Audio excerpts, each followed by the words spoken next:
Something ain't right. And I know what that something is. It's just going numb and this is doing it. Hello? Doc, what's wrong with you? I can tell you right now, you're getting ready to fall out. That's what's wrong with you. And then you have to look at the things that you're doing. Because the power is with Yah and with you for change. You just run, he just give you some pills or something like that. Okay, all right. But no change. Almighty is looking for the change that you may become better. And the change is from within us, not from without us, but from within us. That's why the word is called inspired or inspiration. The first two letters of that is I-N, in.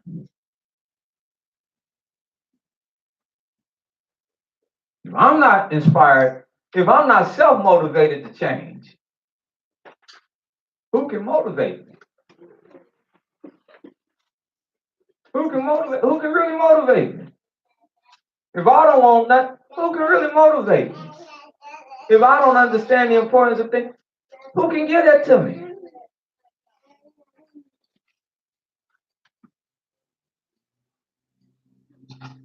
Save Yah. And when he give it to me, he ain't gonna be kind, because he want me to really get it.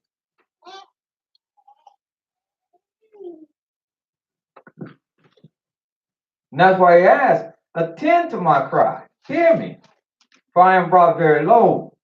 Deliver me from my persecutors, for they are stronger than I. Bring my soul out of prison. And the prison sometimes is made for your soul, is made by yourself. That I might what? Praise thy name. And that's the price for y'all deliverance. That's the only price. It ain't no repayment loan over 2-3 years. The only price the Almighty requires once he does deliver you is that you praise his name. And it says, now, that's not for everybody to heed, because it said when you praise his name, look what it said. Only the righteous will compass me about. So when you praise his name, don't think it's for everybody. It said when you praise it, I'm going to praise his name, but only the righteous is going to surround me. It's going to come to me. It's going to understand what I'm doing. For thou, and then he says, for you will deal bountifully with me. And brothers and sisters, I'm here to tell you now, even with what has come up, the Almighty has effectually done things, and now we getting ready to move to the other side. Hallelujah. My life is getting ready to move to the other side, like crossing over Jordan. Yah is righteous. Hallelujah. All the time. All the time you righteous. And see, we ain't been the first ones. We ain't been the first ones. All right. Go ahead.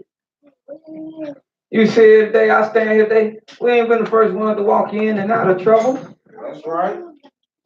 Our Father, our very Father, whom we all lean on, whom this house, now when I say I ain't talking about buildings, whom this house of Israel is built on. Our Father was tried, tested, and made into the person to receive the blessing of Yah.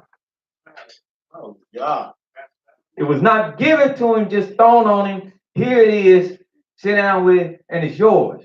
The Almighty moved in ways that when you read about, you speak his name, you say, nah, he never would have done that. No, he didn't do that. But he did.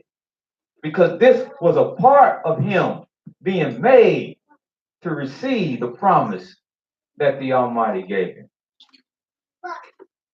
And who am I talking about? I'm talking about Father Abraham. Hallelujah. So today, given that the spirit of trial and tribulation move about in this building, that's what we're going to do. Hallelujah. Go to Isaiah 51. And that's what the Almighty told us. So we ain't the only one. Y'all all right? Hallelujah. Huh? Yes, sir. I don't know now. Yeah, we Say good. that again. Y'all all right? Hallelujah. We're going to take a little journey. Yeah.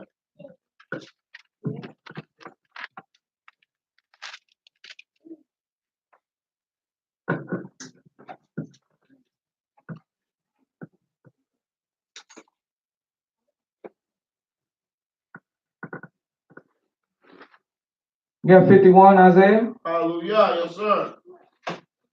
Verse 1. Hallelujah. Isaiah chapter 51, verse 1. Hearken to me, ye that follow after righteousness. First thing he said, heart, listen to me, you who follow after righteousness.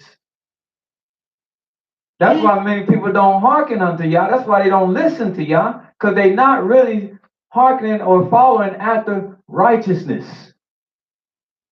What my sister was talking about in the back, we'll be shocked. We'll be shocked, but not many, because there's a lot of talk.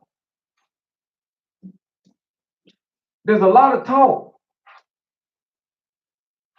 But is there the walk? And the Almighty said, you'll listen to me who follow after righteousness. If that's what you're chasing, you'll listen to me. Hallelujah. It's like when you chase something, somebody tell you, he went over there. You listen to him. Why will you listen? Because that's who you're chasing. That's right. So you'll listen to that voice. Then the next voice, yeah, I saw him go back there. You listen to it because you're chasing it. If you're chasing righteousness, the Almighty said, you listen to me. Ye that what? Ye that seek Yahweh, look unto the rock which you are hewn. And that rock have a what on it? Y'all want somebody to see? Y'all missed it, didn't you? What that rock have on it? Got the law. No, what that rock have on it? Right. It's got a capital R. Why is the rock capitalized? Why the R capitalized? It's not in your book? Not in my Oh, book, well, see, there was Not in my something. book either. There were some things of that. See, yes, in this text. See, because I've even heard people, and I heard some people say, well, the Masoretic text is not a very good text. But let me tell you something about the Masoretic text. It highlights some things that the other translations don't highlight.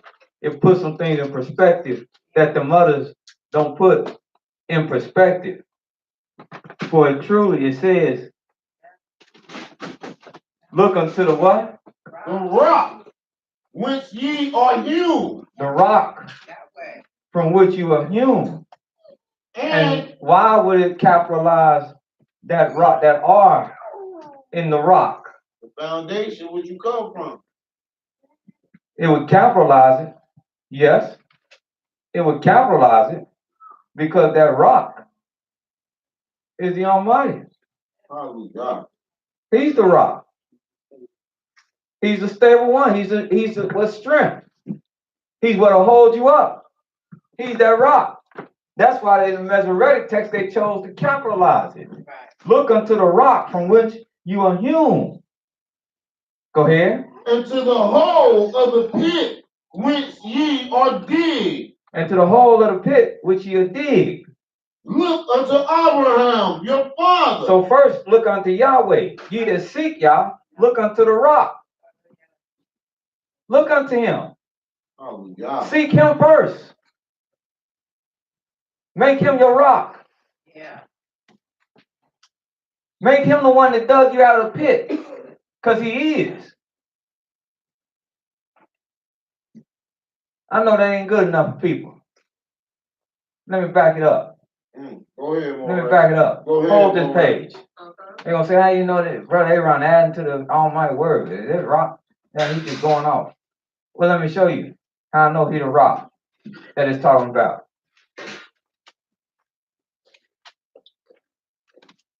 Go to Deuteronomy 32.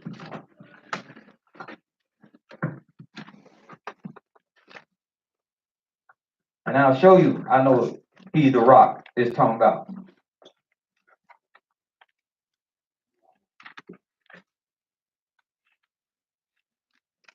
Hallelujah. You got Deuteronomy 32, Yes, sir. verse 1. Hallelujah. Give ear, O ye heavens, Give ear, O heavens, and I will speak, and hear, O earth, the words of my mouth. and earth, I want you to hear the words of my mouth. My doctrine shall drop as the rain. My doctrine, my speech shall be like rain. My speech shall distill as dew, It'll be like the dew. as the small rain upon the tender herb, Yes, and as the showers upon the grass. that nurtures it. But not only does it nurture it, when you see that tender dew and you see that rain sit on top of the blades of green grass, it's like a mirror effect. You ever been out and seen where the sun come out and everything synergizes again, and it look like a mirror effect? It looked wonderful. Yes, sir. Yes, sir. That's what he's saying. And he said, all this, why is it like that? Because I will publish the name of Yahweh. I'm ready to publish the name of Yah. Ascribe ye greatness unto our Elohim. Ready to ascribe greatness as much as I can give him with human words, humanly possible, because I'll never be able to really do him justice. But with as much as I can give him, I'm ready to ascribe greatness to Yah. He is the rock. He is a what? He is the rock. Again. He is the rock. Did we make that clear? Hallelujah. He is the rock. His work is perfect. His work is perfect. For all his ways are judgment. For every last one of his ways, and he don't care who you are, every last one of his ways, servant or no servant, Israelite or no Israelite, black or white, all his ways is judgment.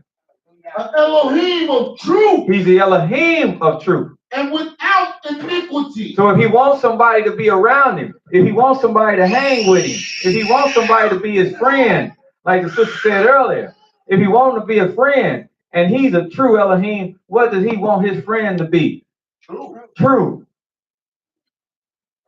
Hallelujah. He don't tolerate fake friends. That's right. We think he do, but he don't. Not at all. And the thing about it, like I said earlier, he not gonna really walk away from you, but you gonna find the gumption to walk away from him because you don't have the stomach to tolerate and deal with him because he's true and you're not. Hallelujah. Hallelujah. He never casts us off. He's ever merciful and gracious and slow to anger. Hallelujah. He said, but I'm gonna let you slow walk yourself away from me. And it will be what it will be when it does. But you can turn around before it's too late. For I am merciful. His mercy endureth forever. Hallelujah. And he gonna be there because he's that rock.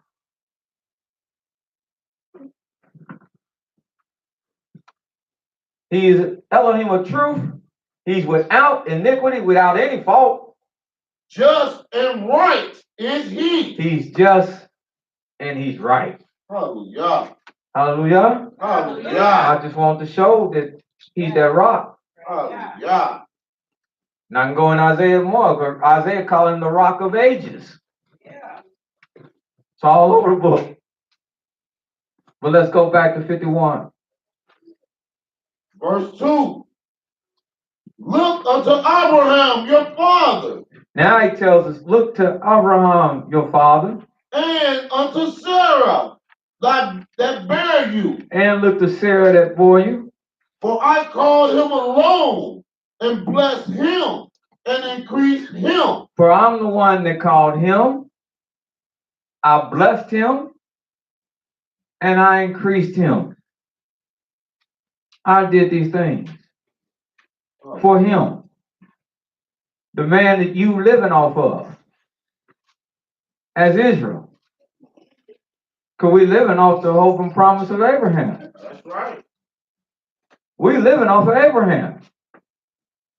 For some scriptures say, were it not for the promise he made with Abraham, Isaac, and Jacob, he would as soon have destroyed us as a people.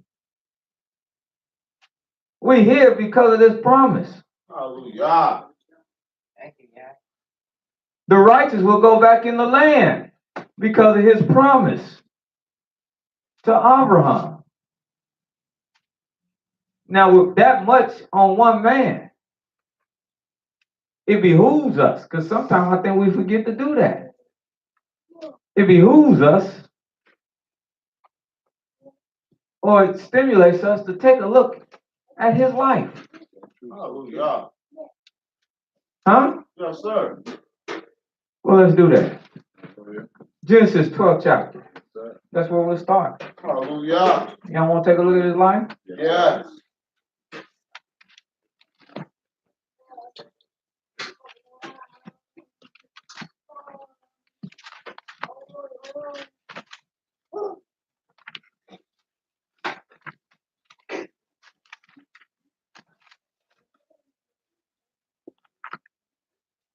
He said, look unto him. And there's a reason why he said that. He said, look unto him. I call him alone. And there's a reason why he wrote that like that. Because that's who he called. He called him. And he called him alone. Yes, sir. Now what happened is, them who seek after righteousness, they went with him. That's right. But they didn't have to, because he only called him.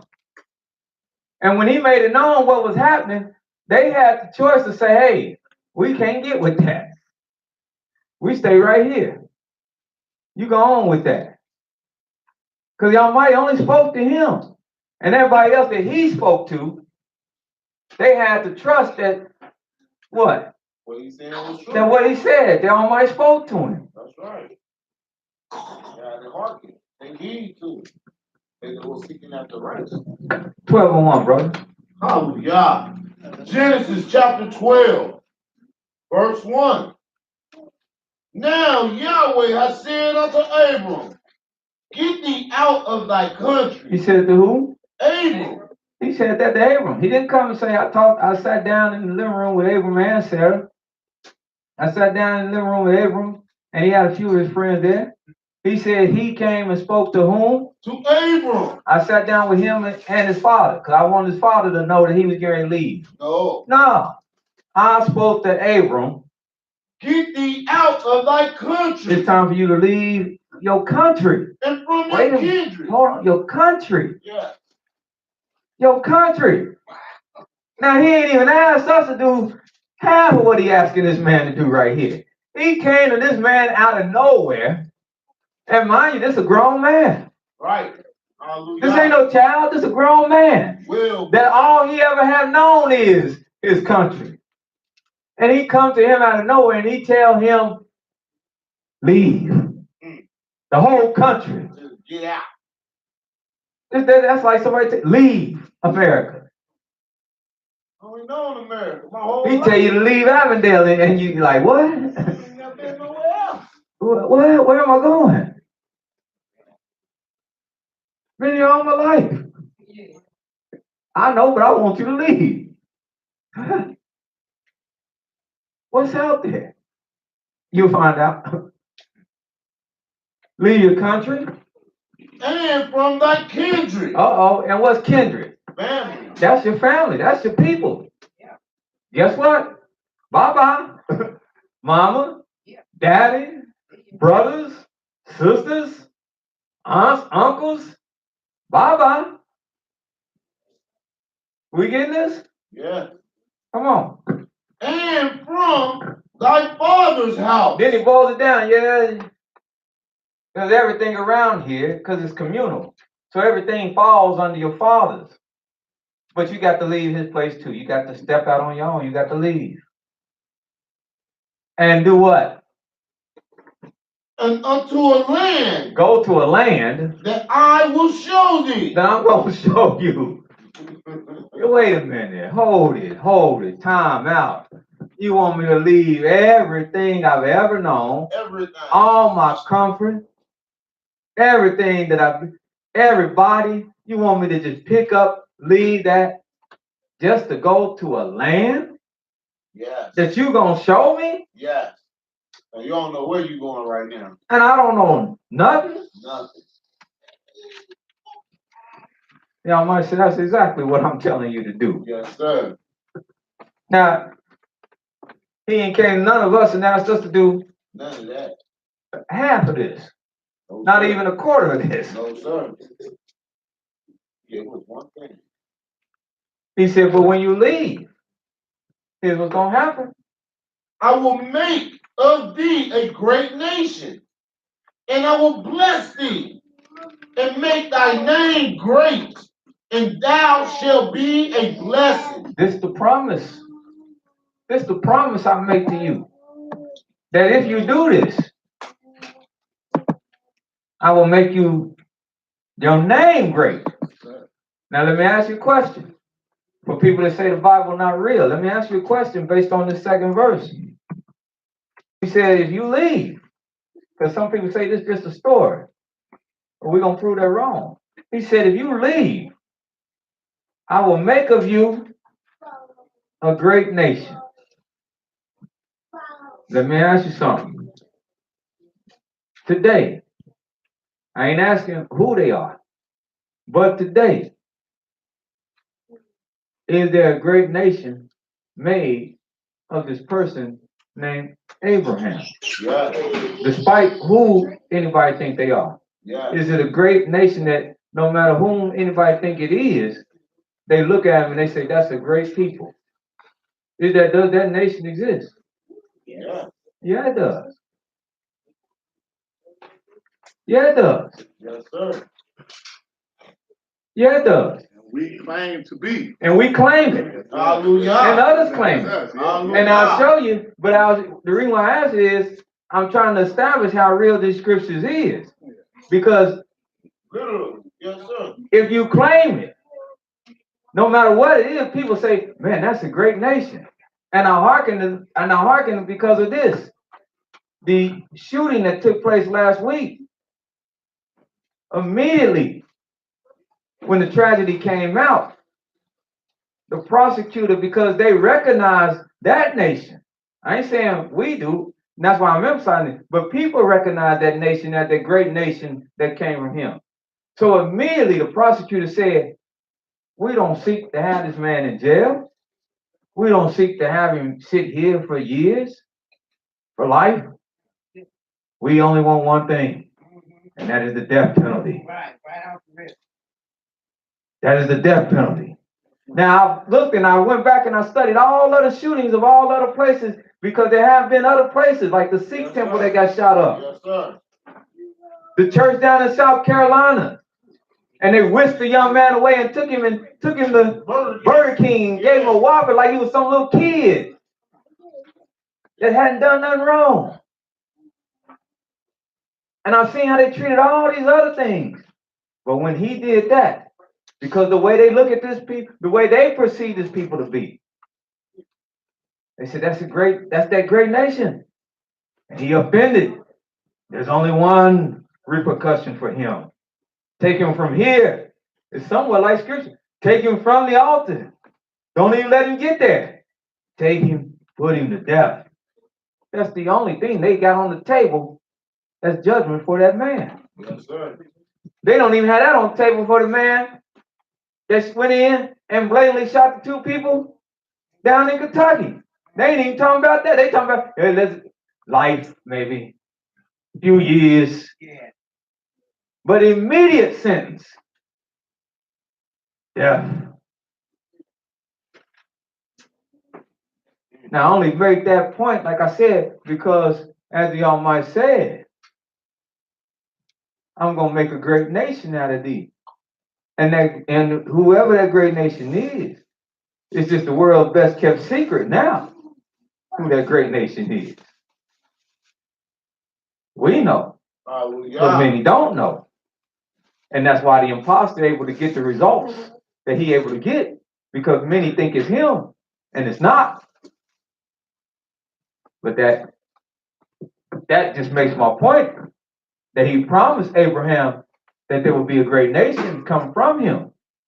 And everybody want to be that great nation. Yes, they do. I done seen Chinese men with prayer shawls on and the Torah.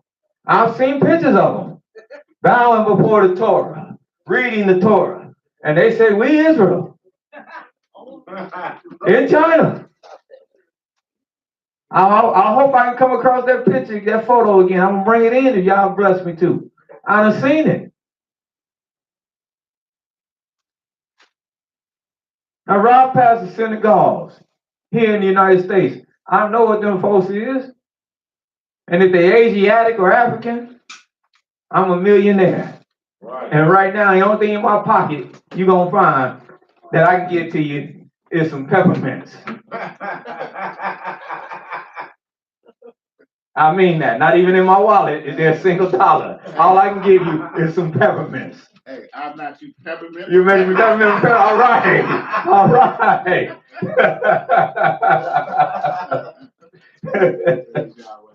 Hallelujah. Hallelujah.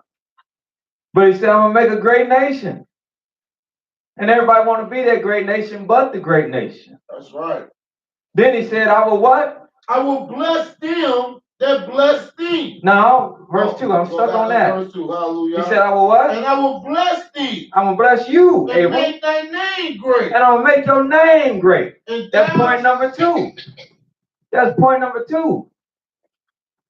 Of all the major players, they all want to lay claim to whom? Abraham. If you're a Christian, you still gonna lay claim to whom? Abraham. If you're a Muslim, you definitely gonna name claim to whom? Abraham. If you're an Israelite, you gonna name claim to whom? Abraham. If you're in Judaism, see how I separate them because they're not the same. If you're in Judaism, you still gonna lay claim to who? Abraham. And there's even some other minor religions that will trace back and will mention the name of Father Abraham.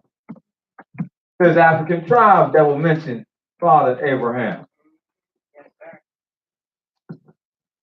Because he said, I'm going to bless you, and I'm going to make your name, what? Great. And you shall be a blessing. And I will bless them that bless thee. All these things have happened, and that's his promise to him. And all these things have happened in real life. Yes, sir. So if they have happened in real life, then this book, this verse, what he did must have been real if all that has happened in real life. If his name is great in the earth, if he is a blessing to all people and recognized as a blessing, if that great nation is out there, even when people perceive, even if they don't know the truth of who it is, they perceive it out there and they deal with them accordingly, then this is real. Now, verse 3. And I will bless them that bless thee. Yes. And curse him that curses thee. Yes.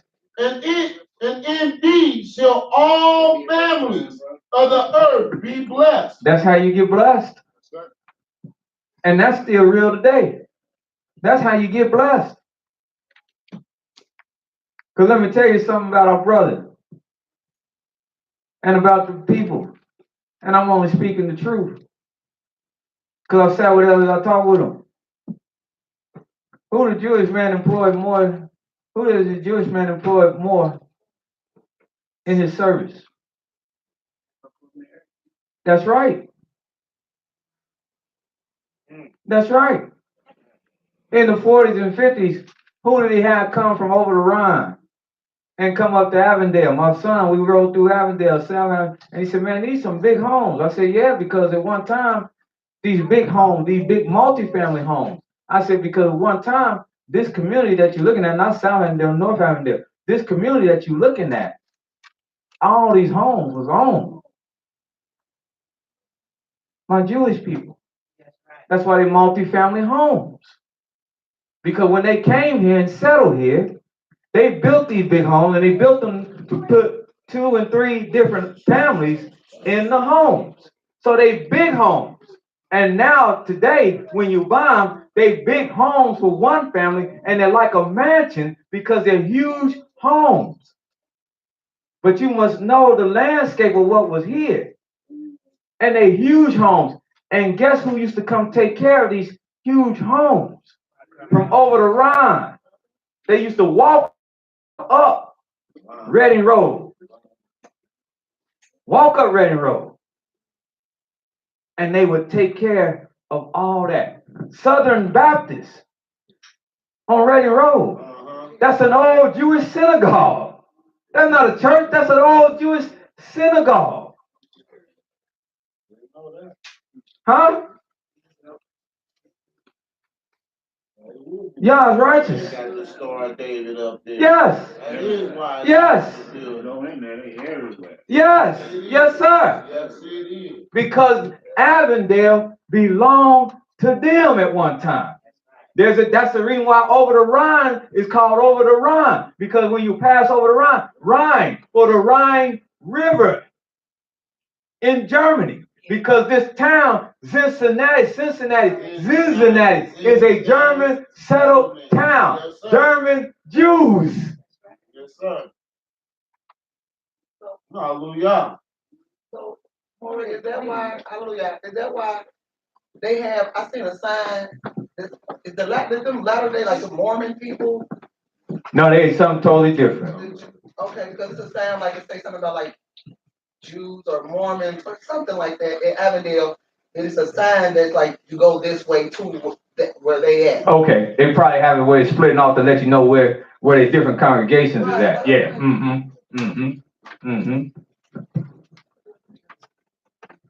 But just to give you a backlash, because I just want you to understand this. They employed our people, our grandmothers, great-grandmothers, walked the streets, walked up the street of Reading Road to Avondale to clean the houses. And I noticed because I sat with the elders. They cleaned the house, they worked for them. And then they would give them little stuff. They'd take this meat. You got boys at the house, take these clothes. Their parents take this, take that. Because that was their way of blessing them. There's no accident that the major companies in the city of Cincinnati, their founders are Jewish, and they're the biggest. UDL, the lenders. And who does he have working for him? Us. A lot of us. Because he got multifaceted things that he runs. And he contributes a lot to the black community. He knows what he's doing. Because he knows, I'll bless them. I will be blessed. He's living off of, that's the only reason why I'm going through all this. He's living off of these words. Yes, sir. If I bless them, I'll be blessed. My family will be blessed. You got eyes that can see, ears that can hear. You see it unfolding right in front of you. Yes, sir. Yes, sir. He's even spoken out. Man, I give them jobs. I run to their aid. Because he knows the Carl in the foundation, all the ones, things he built up, put in there, because he want to be blessed. Oh, God. And he know if I bless the seed of Abraham, and he know who that seed is, because people know who that seed is. But the seed don't know. Ain't that it? That's why sometimes people do, I do this for you, because I want the blessing. See, it ain't even already racism. They know the blessing. Man, I'm going to give you a home, because you got to deal with me. And when you deal with me, you got to funnel back into me. And then that make me come up. I'm going to give you a job because you have to deal with me. That make me come up.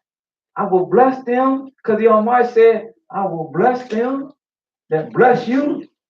I will curse them that curse you. Because look at America. They want to curse us. then the curse just comes on them. Right back to him. And that's what's been going on. And you got to pay attention. See, y'all might have me, oh, y'all's good. Oh, yeah. See, don't take everything the Almighty, that's why I said, you got to let the Almighty work. There's a reason why they want to call themselves Judeo-Christian. Because they rap together. Yeah. There's a reason why they allied themselves with Israel, the statehood.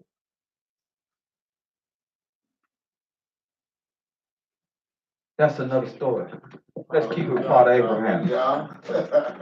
He said, in all the families of the earth, in thee shall all the families of the earth Be blessed. be blessed. I'm going to tell you something that I saw on the rendering. They even have some old renderings that would make you to think. And it'll make me to think, I know, that our people had traversed land and sea thousands of years before the slave trade. But there's even some proofs that the natives, that's why some of the people want to say this native tribe, that native tribe, they this tribe and they that tribe. Because they have some renderings where they speak about this man. It gets deep, y'all. So verse 4, what happened? So Abram departed, as Yahweh had spoken unto him, and Lot went with him. All he needed to hear was that. And he said when he heard that, he did what? He went with him. He left. Abram left. And he undoubtedly, when he left, when he was getting ready to leave, what did he do? He told people. Yes. And Lot was one of them that he told. And Lot said, what? I'm going with you. I'm going with you.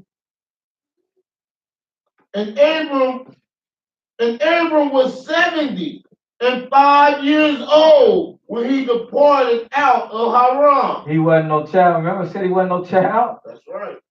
Huh? He was even further than a grown man. He was a seasoned man. He was 75 years old when the Almighty is going to come and tell him to leave all this behind. Most people think their life is over at 75. Yes, sir. He's telling them your life is just getting ready to get started. That's 75. Was the Creator watching him all that time? Yes. So the whole time he was just Yes. From the womb, I created thee. I formed thee from the bowels of your mother. Verse 5. And Abram took Sarai, his wife. Man grabbed his wife. He said, come on, baby. And I gotta go. Now, she had a choice because her life is about choices. Huh? I ain't going nowhere with you. You talking crazy, man. Oh, another We've been moving out of the country. We've been in Detroit all our life. Huh? Ain't going nowhere. Can't get some people to move down the block. He said, no, we got to go. Now, she must have had what in her husband? Confidence. Confidence. Trust. Trust. Love. Love. Love. Loyalty. Faith. And now, wait a minute. Now, let's ask ourselves something. Because the book is real. And he's 75 years old, and I think he's 10 years older than her. So true. So she's 65 right now. So true. So true. Now, we don't know the exact age they got married, but I know it's been some years. Now, you think they ain't had their share of troubles being 75 or 65 years old and being married? You think they ain't got to a little spats? Yeah. Huh? Yeah. You think she ain't told him, hey, get your stuff? And he had to tell her, wait a minute, hold on. But that's the thing, here's the thing about that. That's what I said, hold on. He had to tell her, wait a minute, hold on, this is my house.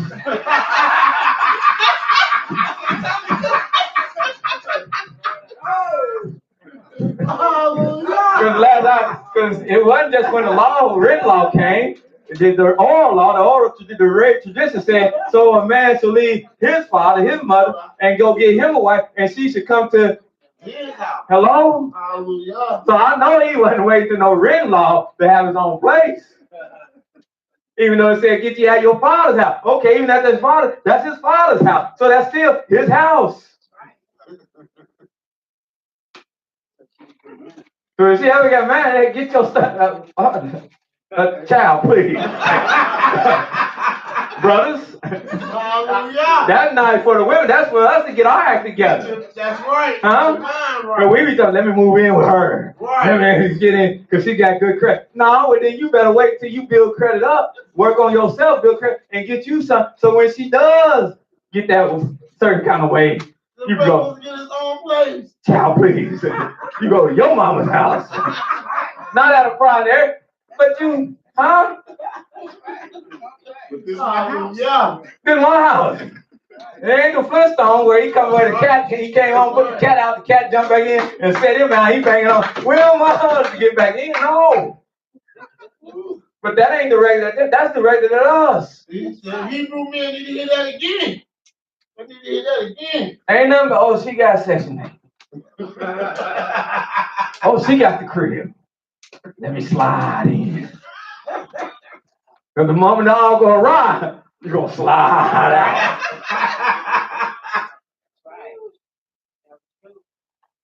Y'all's good. Hallelujah. That's why I said this week, I don't care how it's going, y'all's good. This week has been a learning experience. Hallelujah. Yes, sir. It's been good for me. Get your own, Strong man. medicine, but it's been good for me. Because as a man, if you claim to be a man, it ain't nothing like when somebody can break down your manhood. Oh, But they can only break that down if you haven't fortified it. that's right. Men be hollering they men and they still boys. Uh-huh. But there's a group called Boys to Men. Not men to boys. Or boy to boys. Boys to men. Hallelujah. That's the evolution. All right.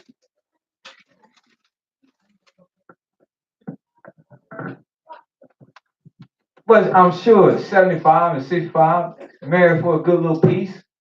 I'm sure they had all their lovers' spats, times of doubts. Oh, I'm sure they probably, because look, marriage is rough.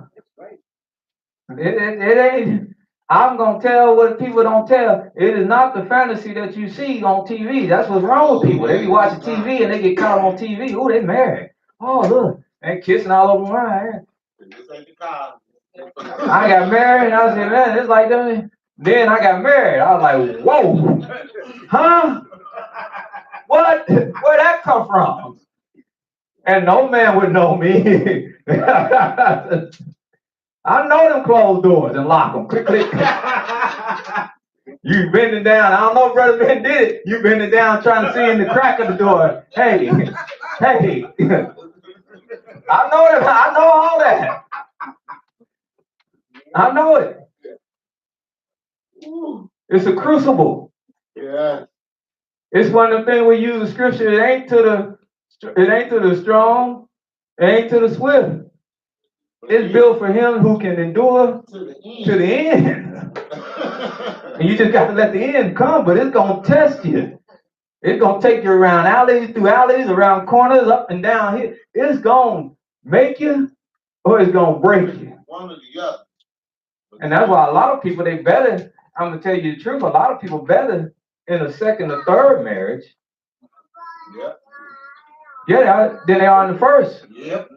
Yes, yes. Because things they didn't do and realize in the first one, when it broke all the way up, now they realize if they realize what happened. Right. Let me put it like that. If they realize what happened, yes, sir. And what tore down that one, they better in their second one. Yes, sir. And then a lot of times their relationship with their ex-spouse even is better. Yes, sir. Because if they realize what happened.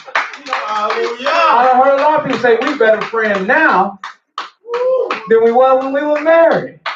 Yes, sir. Only if they learn what happened. Now, if they two fools, Do you know why? If they two fools, or didn't nobody learn, then of course, no. Or one of them is a fool, and they never learn. Right. Then, No. no. Right. But who can deal with a fool? No. But if both of them learn something, That's right. I've heard it. I ain't gonna say one brother, we just in come. One brother said, man, I'm going back home. The Almighty, I said, you ain't alone. He said, man, me and my wife for years we've been at. He said, but I called her even right here from the conference. And she said, when you get back home, we gonna talk. Hallelujah. And he said, I'm going back to repair that which was broken. We at least gonna see. He said, and we ain't tried to do that for years. That's right. He said, but I've been espousing the name of Yah to her, and now she said, come on, let's try this then. Yeah. And I said, well, hallelujah. Next time you see that brother, you might see him with his wife. Yes, hallelujah. What else? Hey, everything got a price. Yes. See, that's another thing I come to realize. Everything. Am I broke? But I heard something this week. Man said, man, be broke and be responsible. There's a difference between being broke and being responsible, and being broke and being irresponsible. All right now. Hallelujah. Say that. Say that. See, because some people look at and say, well, I can't do this no because I'm broke. Well, hey, that's what you signed up for. All right. When all them came here, You asked. I ain't necessarily asking for all of them. No. A couple of them caught me blindsided. But once they got here, that's on me. Yes, sir. So if I'm broke, Hey. trying to be responsible, Hey, praise Yahweh. that's different than if I'm broke and I'm irresponsible, being a fool.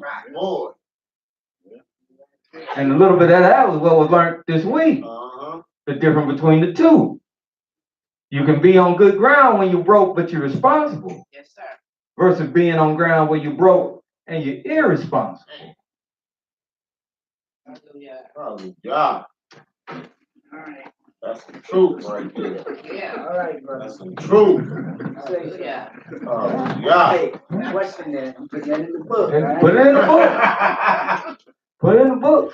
Take it to the judge. He gonna validate it. He gonna validate it. See, he ain't teaching. See, let me tell you something. That's why I said I'm coming to understand.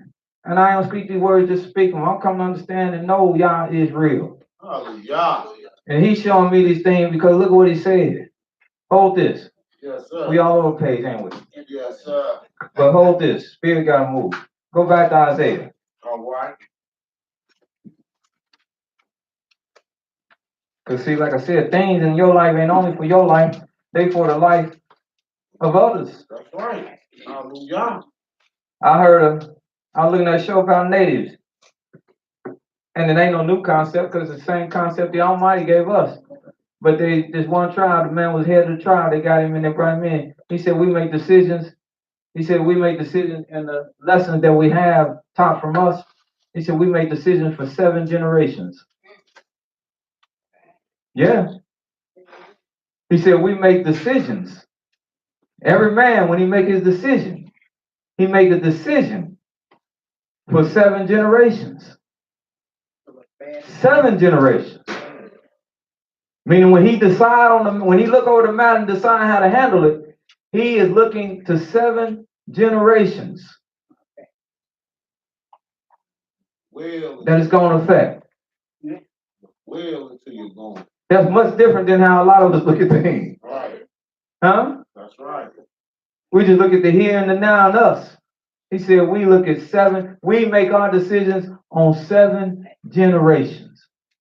Now, like I said, that ain't no new concept. That ain't no Native American concept. That's why the Almighty said, your sons and your sons' sons. That's how far he put it out. Your son and your son's sons. He didn't even put it on them. He said, your son and your son's sons. Plural. All of them. Sons. Every last one of them. That's why everything is harped on David. These be the sons of David. They ain't his direct son, but it started with David. So he affects all them generations. And they'll say this king is the son of David. He the son of David. He the son of David. Because he is the genesis of that whole lineage. Yes, sir. And that's why the promise to him is made on him. And he says, and the promise is made to you that all your sons will sit, but the promise is also made that it will complete the cycle when it comes all the way back around to you. Wonderful. Wonderful. Oh, God. Hallelujah. So know that everything that's done is not just done just to affect you, it's done to affect generations. It's done to affect other people. Because you never know where y'all gonna put you at. What he gonna have you do. You got you got Isaiah, Yes, sir. the 50th chapter. Hallelujah. Read verse 4. Hallelujah. Isaiah chapter 50, verse 4. Yahweh Elohim has given me the tongue of the learned. See, he's giving me the tongue of the learned. And that's not by standing up and just simply, that's why I say, it's what he does to me in life. He's giving me the tongue of the learned. That I should know. That's why when I speak it from a place that resonates with other people. Because it's from here. It's what I have learned. He's giving me the tongue of the learned that I should know how to what? How to speak a word in season to him that is weary. See, that's why I ain't for everybody. You got many people, and I ain't saying nothing against nobody, but everybody ain't for the season. Some people come to you in your season of drought, and they can't speak nothing in your season of drought to help you. They can't water you. Because he is not giving them the tongue of the learned. They can't come and speak to you where you at. Because they really don't know nothing. I really don't know nothing about that. Right. I really can't speak to that. Or if they do speak to it, they just here and there. But your mind send you somebody that can speak to it because they've been there. I've been where you at. See, don't just go to anybody. When you pray to him, he ain't gonna send you to just anybody. He's gonna send you to somebody that know what you need. Know what you need to hear. Even if it ain't good. Or you perceive it to be good. But they're gonna tell you what you need.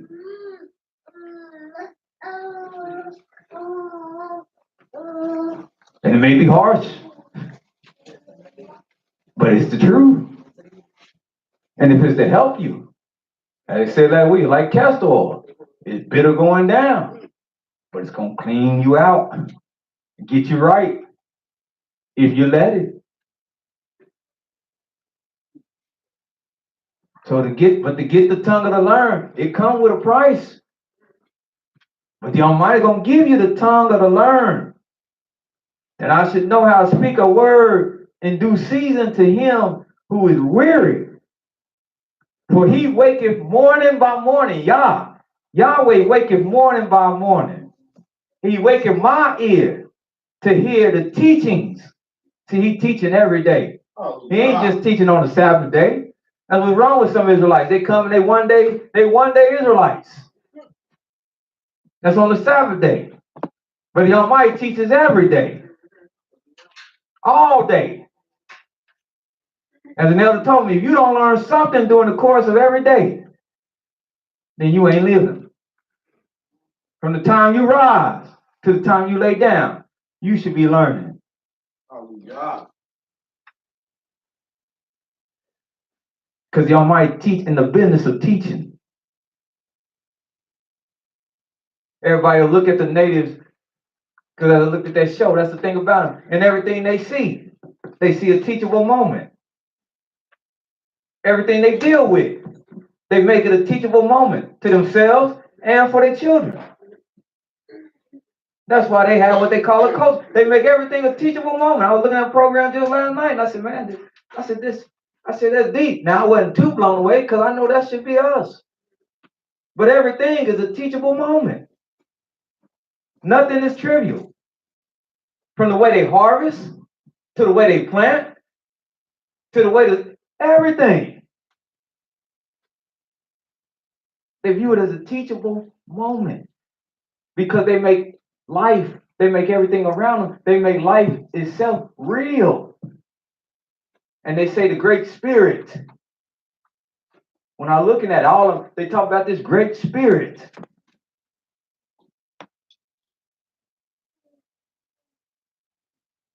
Is the driving force. Well, we know the Great Spirit. Hallelujah. We know him in truth. Hallelujah.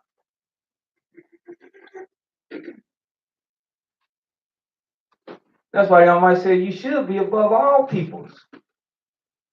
Even them. We'll say you can't find one with a searchlight, but even them, they got more than we have as a nation. Yes, they do. Because a lot of them that's tucked away, they still got their way of life. That's what I saw last night.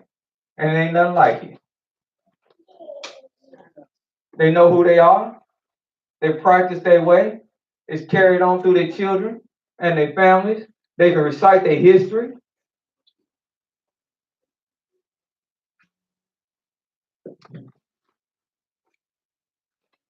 But he said, Yahweh, he waketh my ear to hear the teachings. Yah have opened my ear, and I was not rebellious. Because that's the one thing you can't walk with him if you're rebellious. That's right.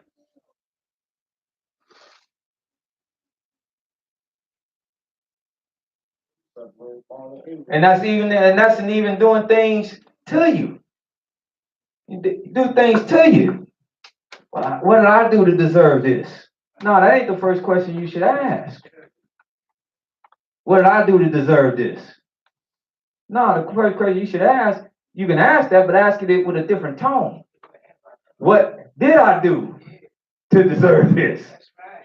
So you do things with two different tones. Me asking like, what did I do to deserve this? Then you take that as what? Huh? Like I'm all built up, right? How this gonna happen? Huh? There it is happening. But when I go, man, well, what did I do to deserve this? You take that as what? Humility. I feel that every day. What did I do? Because in the one sense, you asking for the self and start looking right here. Yes, what did I do to deserve this, to cause this to happen? Yes, sir. Yes, sir. Now you're thinking. Yes, sir. Now you're thinking. Yeah. No. No. Are you angry? You gotta be angry. No, you ain't angry. Yeah, you are. No. You saying, what did I do? What did I do? You can say that. Yeah. But what I'm saying, when you say something, cause we are creatures of habit, Mm-hmm. you won't say it out of anger because you're trying to figure out and why is this happening to me? That's the first thing. It is not out of disrespect. It's just the way. Well, you might be angry, but if you're angry with yourself. Yeah. You're angry with what doesn't happen. And you have to ask, how did I get here? That's right. It's the same as asking that question. How did I get here? You know, I got a cousin. A guy wanted to date her.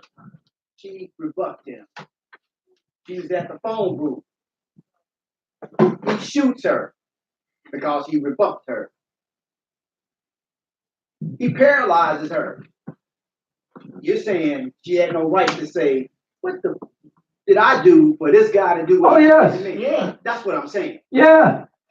She did. He walked up on her. And y'all might will understand that. But even then, one will say, what did I do? That's a good question. What did I do? Because then y'all might come to her and say, you did very little. Just your turn. No, it ain't just your turn. He said, you did very little. But still, you must turn. It's not your turn, but you must turn to me. Because life ain't over. You heard the old saying, good things happen to bad people. Good things happen to bad people. All the time. They sure do. All the And that's time. just the luck of the draw. It ain't no luck of the draw. With Yahweh, there is hope. Hallelujah. It's what you it's inevitably what you will do with what happens. See, it ain't what happens. You can be in the wrong place at the wrong time. I think it depends on the situation. It is Always situation. at the wrong time. Because I wake up every day and I ask y'all, what did I do to deserve this? It is And I situation. mean this life, like the way I'm walking now. You know, like this is a beautiful thing. So what did I do? What was I at when this happened? What was I saying? You know, like when I ran into Hayek when he was Virgil then, like, was it that moment? Like, what did I do to deserve this? To deserve him at that time. So I think it just depends on the situation, what's going on. Like if I get somebody get shot or whatever, of course they're gonna be like, what did I do to deserve that? You know, they might be asking that question or whatever because of the situation. But in different situations, it's gonna be just the way that you ask it, depending on that situation. That's what I'm saying. And it's different So you situations. don't always be angry when you ask that question. No. And that's what I was saying, because it's not about anger. Like I said, the first way I asked it, that was giving off the air of arrogance and haughtiness and pride. Then the second way I asked it in the sense of humility, humbleness. I'm confused. I'm shocked. What did I do to deserve? I'm taken aback by it. I need some answers. But there's two different, like I said, there's two different ways. There's two different spirits that come up.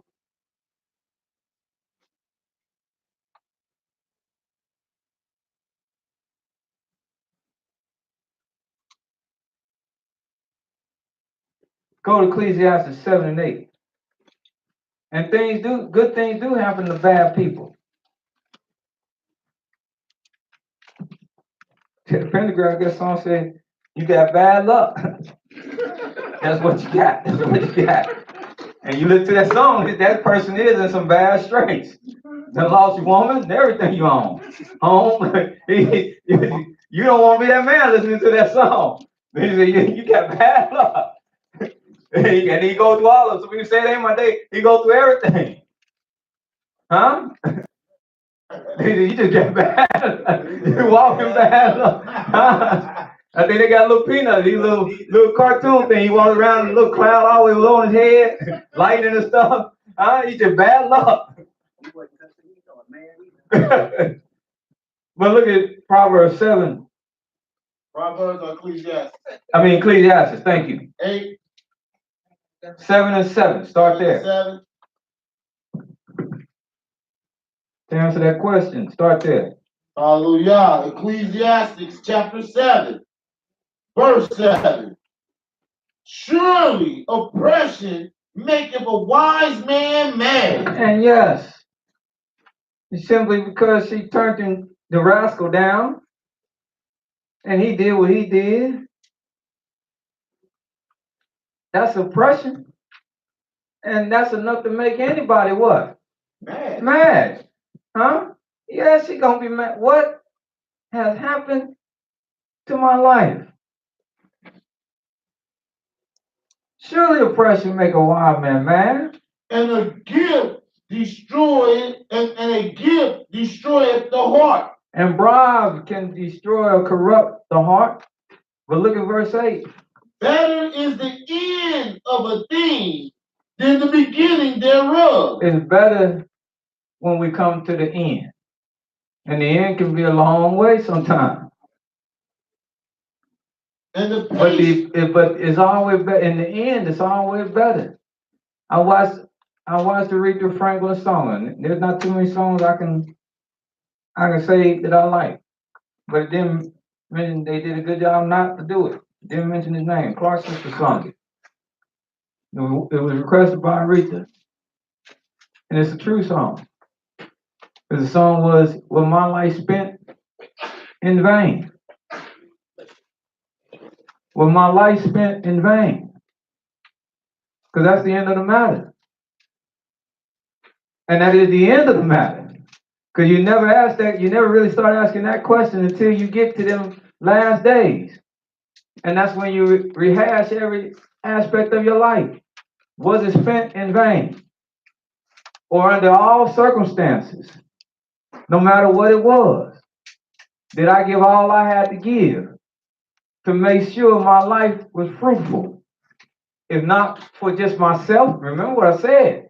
If not thinking for just myself, thinking for somebody else. Because somebody else might be at their wit's end. But I was put in this position so that I could help them. I don't know. That's why I said it's not all just one of us, it's all of us. I don't know what it's like to be a paraplegic. But maybe somebody will come into that way and be new at it. And she's been dealing with it. And she's been able to see that she can keep on going. And that new person, they all might put her in their life where they think life is over. She can speak a word in due season to them. Hallelujah. Because there's been many. I showed you many. I showed you a man who had a leg taken, had an arm taken, and he's out doing things. He's out doing things that men with that men with all their limbs don't even do. And he don't have and don't want help and nothing. The inspiration, I saw the boy, the young man, the young kid. He don't have no legs. And he wrestles. Yeah. He wrestles boys with everything. Yeah. And he wrestles. And win. And he wins. Now when he gotta go home, they gotta pick him up and they gotta carry because he can't. But that's not where he didn't let that become and define him. Hallelujah. Now I know, but that's what that's what this is talking about. It is an adjustment. Life is full of adjustments. Life is full of adjustments. It's always by somebody else's hands that when they do these crazy things. It's time. We got to teach on that. I can go and show you that. Solomon said time and chance happening to everybody. You got your family. I got my family. I can walk out of here and tomorrow y'all see me. I could be in a totally different state of mind. Totally different state of physical body. And you look and say, wow, bro, that's Brother Aaron? I know because I've seen it.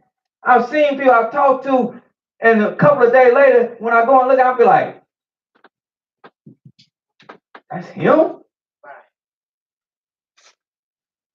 I've seen it. Yes, sir.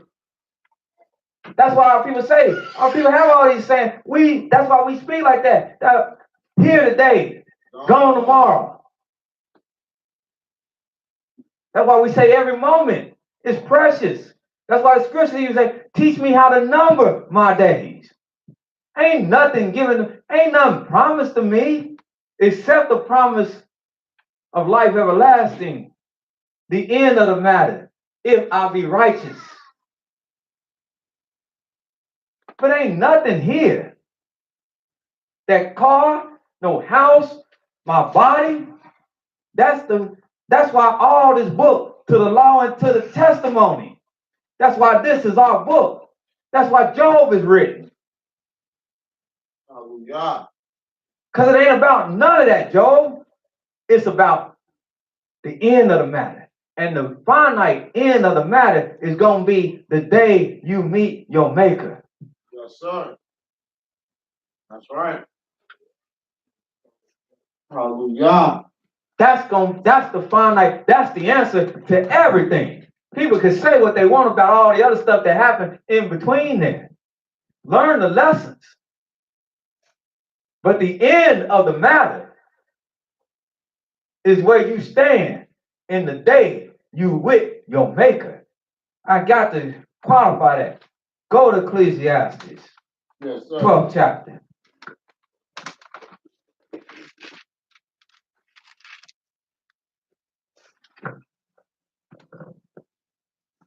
We make mistakes. We fall down. That's what I'm supposed to be trying to get through showing with Father Abraham. But it don't look like we're going to get there. But I got to go as the Spirit go. Hallelujah. And all that is called life. Life is a series of ups and downs. Life changes. Life don't stay just the same. It don't flatline. That's why he told his wife, do you not understand? Are we to receive good and not evil? It wouldn't be life if it's just one way. That's right. We wouldn't know nothing. It wouldn't be real. It's real because we experience all the things that it has. Good, bad, highs, lows, things in the middle. But we experience all of it. It hits our every sense. Hallelujah. And that's what makes it life. But there's one thing to consider, and that's this. 12 of Ecclesiastes Yes, sir. and 13. Hallelujah. Let us hear the conclusion of the whole matter. See, and this is what's to be considered. Like I said, learn all the lessons of life. But consider this conclusion. Because there's not a man great enough that I know that's living forever. Else Father Abraham, he would be here. Moses would be here. Right now, that's not so. It will be. But right now, it's not so. But they knew what to live for. They knew what to ultimately live for. And it wasn't just this life. They knew to live for a life to come. And in that life they lived present, many things was hurled at them. Just like many things will be hurled at us. And we got to deal with it. That's right. But what you can't forget, because that's what that will do. Life to some people, it will break them. That's what it have done with some Israelites. I'm done with that. I'm finished with that. I put all that behind me. They don't even say shalom anymore. If they look at you at all. Right. Sometimes they just look at like you ain't there. But they done. Everything that was heard, they done with it. They don't believe none of it. They turned away from the Almighty. But they forgotten there is a conclusion greater than all this. Like every good show, this leading up to the final finale. That's right. And here's the conclusion of the matter. Fear Elohim. To fear Yah Elohim. And keep his commandments. Keep his commandments. For this is the whole duty of man. And sometimes that's why things must be hurled at you in life, so you will learn the true fear of the Almighty and learn how to be the whole man he desired for you to be, to really show that you fear him and you walking with him. Hallelujah. I speak these words to you today, not from book, but from experience. He's building so you can be that which he desires. Be whole, because it ain't nothing like being whole. When you're sick and you ain't whole, you feel like you ain't whole. Yeah. And it's a struggle. Yeah. Huh? Yes, it is. You got one of them nasty colds and you ain't whole, you'll be struggling just to carry on. I can't go on. Because you're not whole. It's nothing like being whole. And Yah said, I'm here to make you whole. Hallelujah. Make you whole so in the day of glory you can be with me. I'm here to perfect you. So in the day when everything is perfect, you can have your seats at my table. Hallelujah. Because I don't want nothing less. And they won't be there.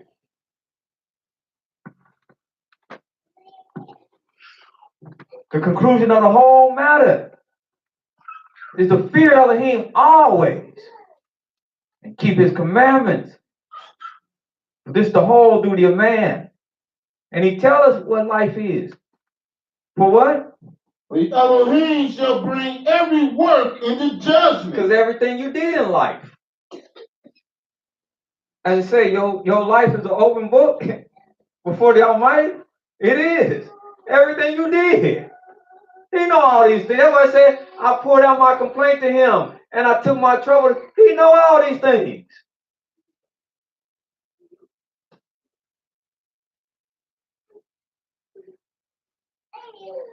And that's what he got. He got a big old book, big dossier on you. Brother Aaron, you remember this? And like you gonna be stupid, like, no, I don't remember that, no. Because that scripture say, I know my sins. That's right. I know my bad deeds. I know my good deeds. See, let's stop playing with ourselves. People want to run from their bad deeds. But you got to own up to them too. I know my bad deeds. I know my good deeds, because that's what you use. That's why the righteous use them. Nehemiah said, "Oh, remember me for what I did do in the day of trouble." That's what he pulled. That was his card, his trump card. Remember me for what I did do. Hezekiah, when the Almighty pronounced evil on him, Hezekiah turned to the wall and he cried and he said, "Oh, Yah, remember how I tried to serve you." And the Almighty came to him and said, I accept. So I'm giving you more years to get your life all the way together.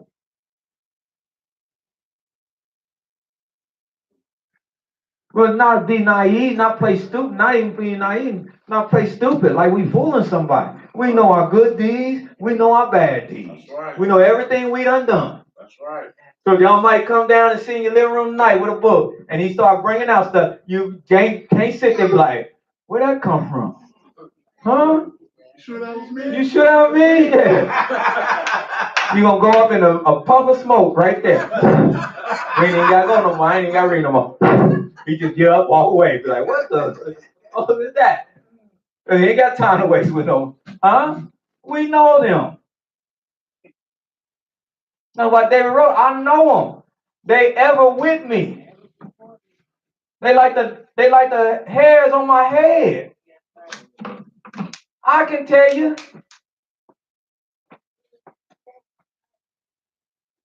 But y'all gonna judge us on all of them. Every work, with every, not only every work, now he said with every secret thing. Huh?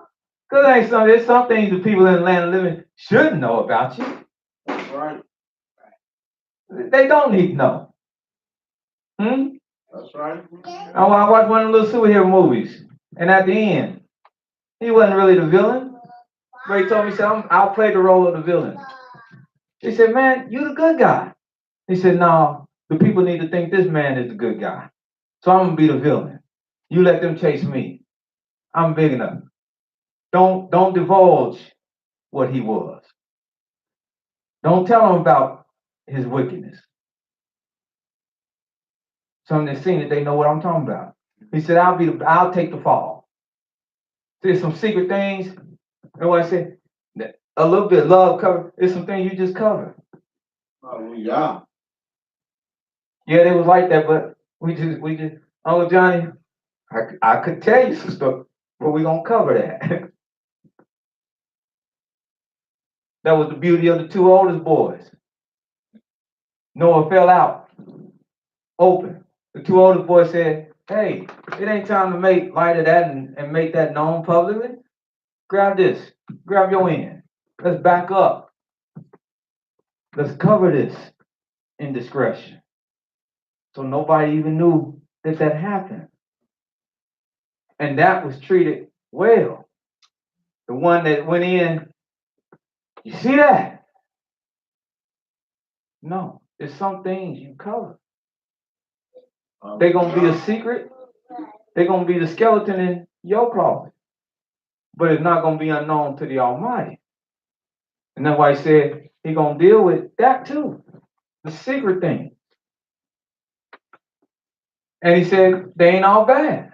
Because he said he's going to deal with every secret thing, whether it be good, or whether it be evil. or whether it be evil. He didn't say it was all bad. Hallelujah. It's just when you went the way of all flesh, nobody knew about that. And they weren't supposed to know that. I covered that. I covered that sin. But we don't deal with it. Whether it was good, I'm going to reward you. Or whether it was bad, I'm going to reward you. But nothing will get by me. And that's what we have to understand we live life for. We live life for this life, but we live life for the conclusion of this life and the hopes of the life to come. So with everything thrown at us, life must go on. Now, do sometimes we make our bed hard? Yes, we do. And you got to lay in that bed. Yes, sir.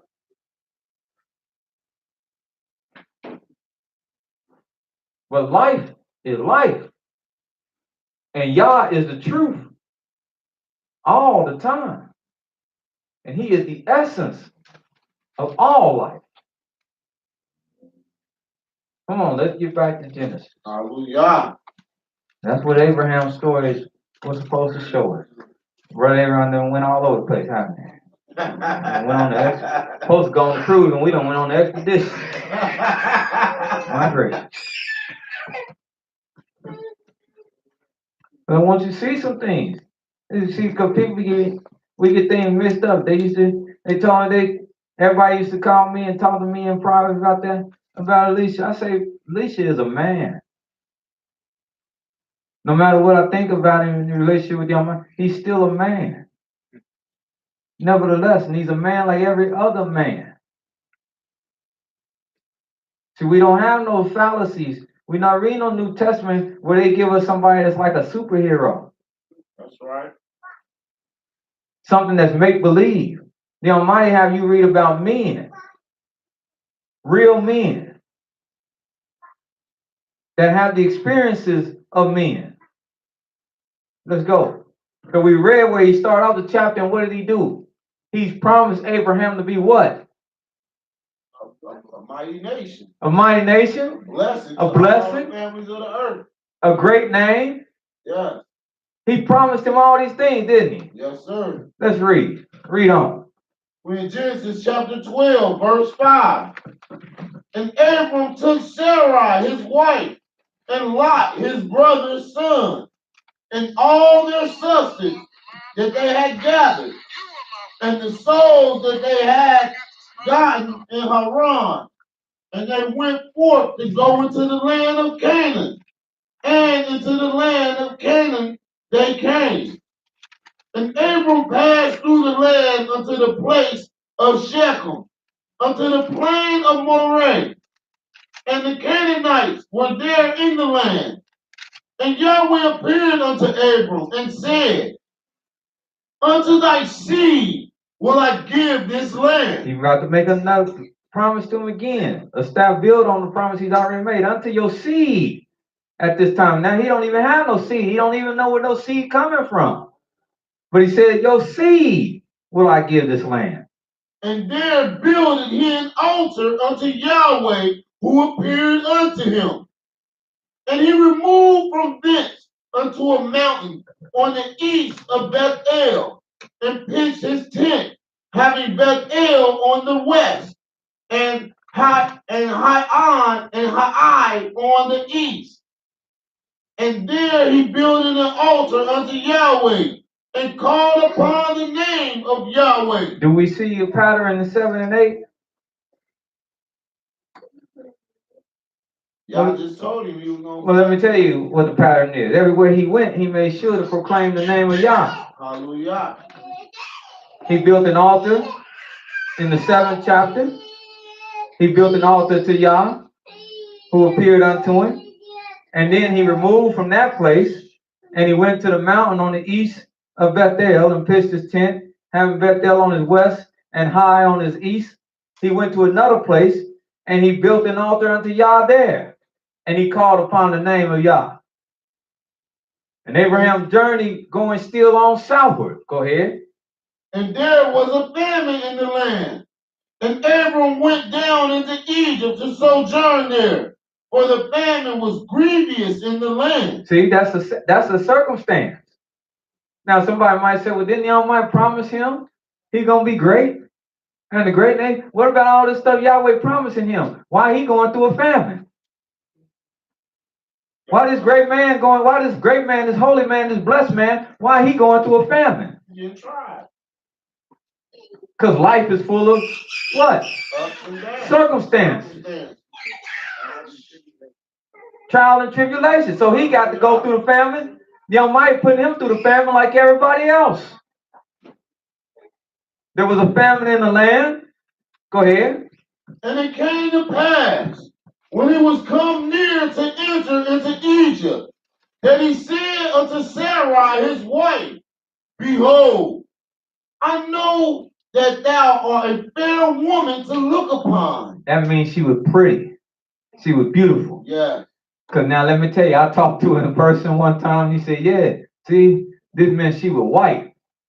I said, where did you get this from?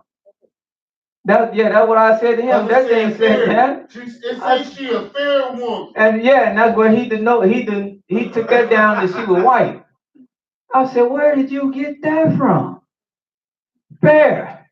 If you know English, writing fair meaning pretty, beautiful to look upon.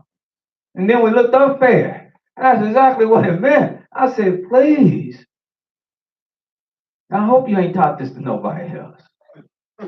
She was fair. He was saying you fair. To look, you very beautiful to look upon. She was looking like that at 65. And she was 6'5". And he said, you fair, you very pretty at 65. Yes, sir. Therefore, it shall come to pass, when the Egyptians shall see thee, that they shall say, This is his wife, and they will kill me, but they will save thee alive. Now, what's speaking in his life right here? What's speaking in the moment? No, what's speaking in the moment? Yes, sir, young man. That's right. Hallelujah. That's right.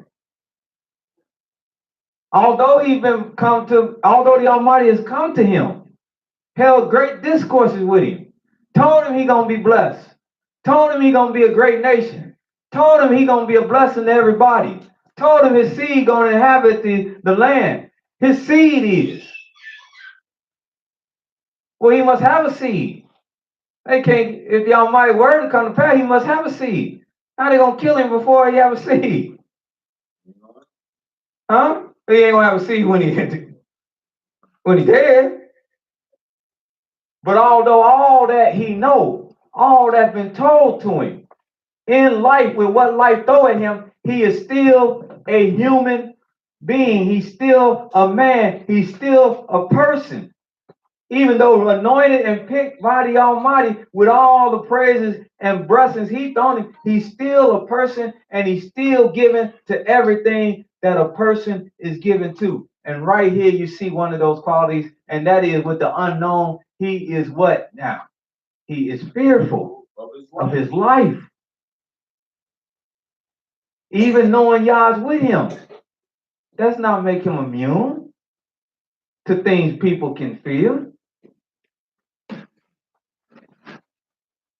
I'm trying to read this to highlight this for us to see that knowing Yahweh, that don't make you immune to having these innate feelings that's in you.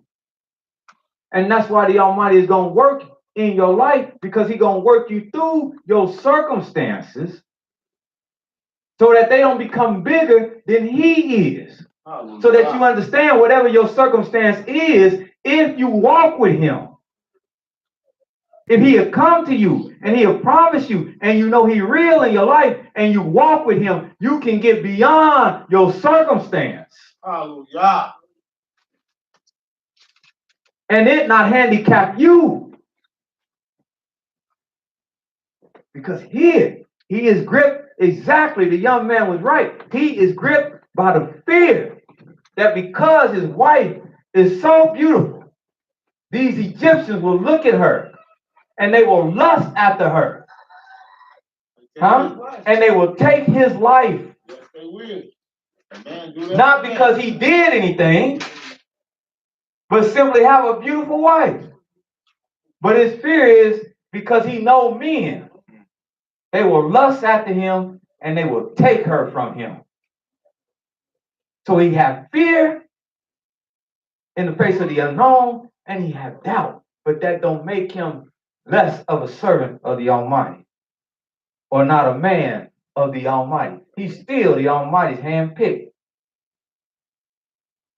Go ahead, my brother. Verse 13. He says, so I'm going to come up with something, baby. Here's a solution. Hold yourself. Huh? That was the bar man done that. Hold yourself, baby. You're so pretty now. Hold yourself. Here's what we're going to do. Hallelujah. Before I say it, let me look at you one more time. Now, here's what we're going to do. Say, I pray thee, you are my sister. That it may be well with me for my sake. Because they'll say, oh, that's your sister? Okay, ain't no need to kill him now. That's his sister. Oh, he just traveling with his sister. I can rap to her. If it's his husband, he know men. We know men. We heard the story. Men tried to get other men. Why? Huh? We know David. That's right. Huh? That's right. What? That's right. All right. Take this letter to Captain. It was the letter say? Put him in the hottest battle, but make sure he dead and otherwise. Because I want his wife. Now, had that been his sister, you know, it don't mean David, oh, that's your sister. Let me roll down there. Come up here. He deal with him whole differently. Different from the times of the day. Yes. He said that it may be well for my sake, and my soul will live if you do this. So it came to pass that when everyone was come into Egypt, the Egyptians beheld the woman that she was, and he was right. When they walked down there, they looked at Sarah and they said, wow. The men were looking like, whoa, woo, man, goodness. Ain't got nothing in me. Wow, look at her. And let me tell you something about our women. She was just as modest. Because our women didn't get into a whole lot of, it didn't take a whole lot, just like today. It don't take a whole lot to make them look pretty. They go out and get all this makeup and stuff like that, and they don't really need, I ain't saying don't use no makeup. You use what you want to use. But I mean, when you just go and paint your face like you in Calypso land or something, you don't need to do all that.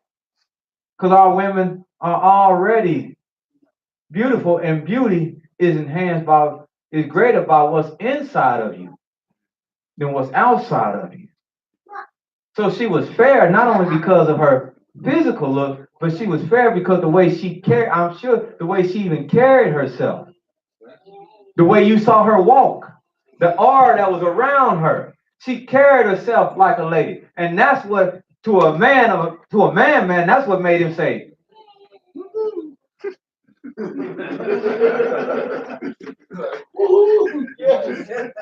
that's what was knocking him out. She didn't walk like no Egyptian. Huh? And let me tell you, no, she walked like no Egyptian. And let me tell you, the man he was really concerned about, because as we read the story, you're gonna find out who. He wasn't concerned with all of the paupers. He was concerned about the big dogs. That's why I said to a man. He was concerned about big wheels that know what to look for. He said, they the ones, as we walk through here, they're going to be looking at you and saying, my. Huh? Yeah. Huh? Yeah. You got on them sandals. Yeah. And how I know that? Because the very next verse, look what happened. And the princes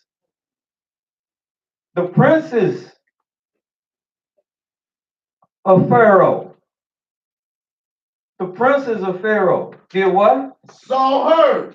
And what? And commended her before Pharaoh. And they ran back. Hey, there's this hot young lady just walked into Egypt.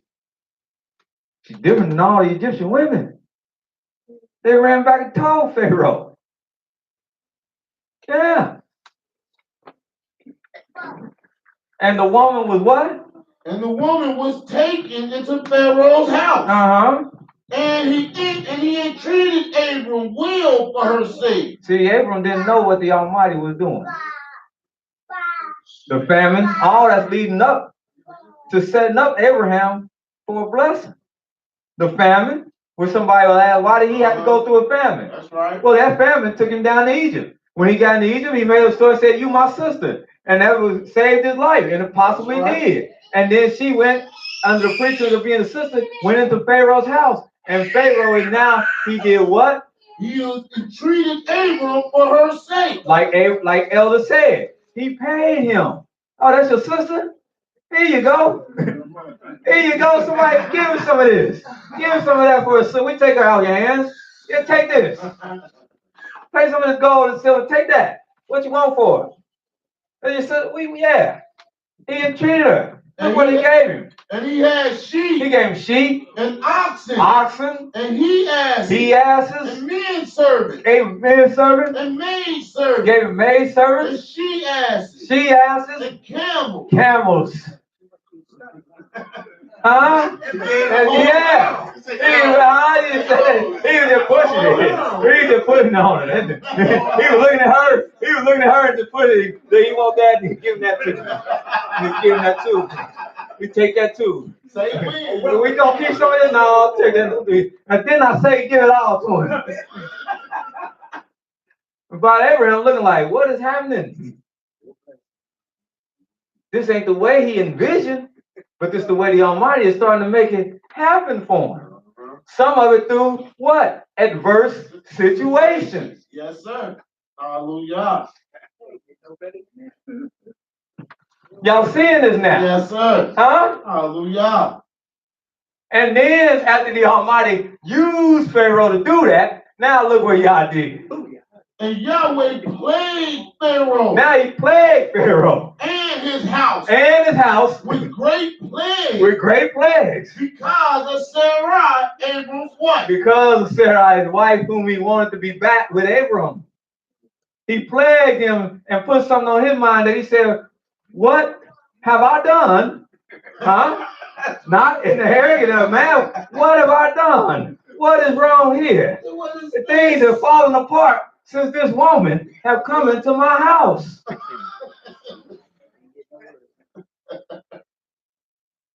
What have I done? Go ahead. And Pharaoh called Abram. So now he called Abram. What is this that thou hast done unto me? And he put it on him. Man, what did you do to me? Why didst not thou tell me that she was thy wife? Now, who told him she was his wife? Yeah. Because he said he didn't tell him. He said Abram didn't tell him. There's only two people that could have told him she was his wife. And that's Sarah. And the book don't say that. Or that's Yah whooping him. He found and came to the conclusion through Yah whooping him. Uh-oh, I done made a mistake. It's a possibility this is probably somebody else's. That's probably that man's wife. She more to him than just a sister, or I wouldn't be getting whooped like this. So he called him and said, man, what is wrong with you? What did you do to me? I'm banking that's your wife. And you didn't tell me this. He said, why did you say to me, she my sister? That's the only reason why I took her to be my wife. Notice he didn't say I took her to be my girlfriend, my live-in lover, my side chick, side piece. I took her to be my wife. Now behold, then look what he say. Now behold, your wife. Take her and go your way. Man, come get your woman and leave my house. Now, and here's the thing. He didn't say, now bring me back all my stuff that I paid you thinking she was your wife. Because this is how the Almighty moved in his life. He said, take your wife, go your way. And Pharaoh commanded his men concerning him, and they sent him away, and his wife, and all that he had. Meaning everything that Pharaoh gave him, he let it all go. Just get away from me. Now, what started out as adversity turned into a great blessing. Hallelujah.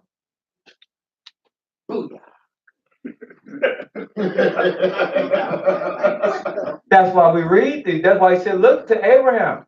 What starts off as your adversity, that should be not what define you. There's the other side. Huh? I'm starting to sound like Credible Diana. Huh? But everything they saying ain't wrong. Because they see there is an other side. Other side, that's right.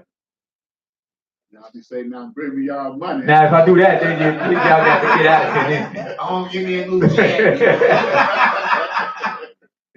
But there's an other side where it's not where you start. It's where you finish. Life is a series of trials and tribulations. We're not going to get it all today. That's just one chapter of his life. Write these chapters down. Genesis, so you can read and study Abram. This is going to strengthen you.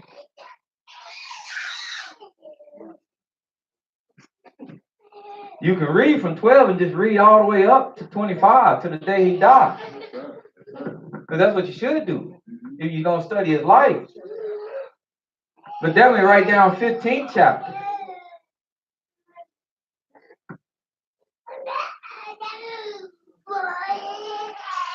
You can write down the 16th chapter. Then get around 17. You got to write down 17. Got to write down 17. And I want to read that so bad, but you got to write down 17. And then one I really want to read so bad, but I know y'all want to break and get that grub on. But one I really want to read so bad was the 20th chapter. Because that's even after he has done the circumcision. And the covenant has been forged and confirmed and bonded and everything. He see everything he got to see. He see everything come into play. I wanted you to see the Almighty, how he even affected him even after all of that. Revealed to him to make him know he the man of Yah. That he still is battling because he's a man.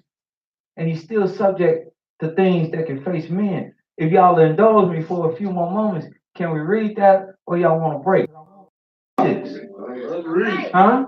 That's right. Genesis 20th chapter. Let's go. Because this is after 15, where the promise is made to him. And he signifies the covenant. This is after 17, where the covenant is rectified in the flesh. It's written it's after all that. And right here, he's great. It's after 18, where he said he sits on the oak of Mamre. And the Almighty come to him. So now he know the Almighty is with him. It's after all of that. Where y'all told him, I'm your shield and your exceeding great. It's after all of these great things we have read. Let's look at him in the 20th chapter. 20:1, brother. Hallelujah. And Abram journeyed from thence toward the south country, and dwelled between Kadesh and Shur, and so journeyed in Gerar. And Abram said to Sarah, his wife, she is my sister. And Abimelech, king of Gerar, sent and took Sarah. But Elohim came to Abimelech. Same thing. He journeyed thence to the south country and dwelled between Kadesh and Shur, and he sojourned or he stayed in Gerar. And as he stayed in Gerar, Abraham said unto Sarah, this after his name is changed. He's not Abram, he's Abraham. Great things have already happened. But when he got to Gerar, he said unto his wife Sarah, he said unto Sarah, his wife, she is my sister. Or he said of her, she is my sister. To whom? King Abimelech. That's right. Agiar. And he took Sarah. Now, like I said, this after all the great things. He reverted back to what he did in Genesis 12th chapter. Very first encounter. And why? Well, it's going to tell us why. But let's keep reading. But Elohim came to Abimelech in a dream by night and said to him, behold, thou art but a dead man. He came to him and he wanted him to know, look, if you don't deal right with this man, I know he frail, he a man, and he told you, but if you don't deal right with this man, that's my servant, you are nothing but a dead man. Came to him at night, said, you a dead man. For the woman which thou hast taken, for she is a man's wife. And Abimelech had not come near her. And he said, Yahweh, wilt thou slay also a righteous nation? Said he not unto me, she is my sister. And even she herself said, he is my brother. In the integrity of my heart and the innocency of my hands have I done this. Because we can handle things also. We can handle things the way we think they should be handled at that particular time. Because that's what he chose. That's why he said you want both them times. He handled things the way he thought they should be handled. Let's say you my sister. That'll get us through this. So y'all might have to save him, and he had to save the people in whom he was dealing with. Because the way they handle things. He had to save Abraham. Yeah. He had to save Sarah. Yeah. And he had to save Abimelech. Yeah. He had to save Pharaoh. He the one that saved all three of them. Verse 6. He said, I know you did it in the innocency of your heart. That's why I'm here to stop you. Because I know you thought this man told you what was right. And you wouldn't have done it any other way. I know that thou did this in the integrity of your heart, for I also withheld her from sinning, or held thee. I held you from sinning against me. Therefore, I suffered you not to touch. You wonder why you always walked by her bedroom while she was here, and you couldn't turn your foot in? What's stopping me? Yahweh. And you were burning. Mm-hmm. And you could never reach your hand. You said, what is this? Again, what is this? Man, I want to speak to her. I got it. When she comes to the pop machine the next time, I'm going to build it up. And I got it. I'm going to be real smooth. You go over, you play it over your head. Listen, she comes to the pop machine, she get there, you need a quarter? No, I got it. Smooth move. Smooth move. She get a walk away. Then you be like, excuse me. I've been seeing you. And then now you won't say all the stuff you were going to say. You, dang.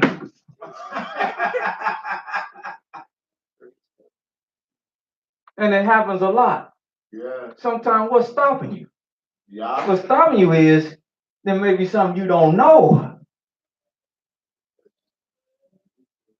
And I'm stopping you from getting yourself in trouble. I withheld you from sinning against, so I suffered you not to touch her. Now therefore restore the man his wife, for he is a prophet, and he will pray for you, and you will live.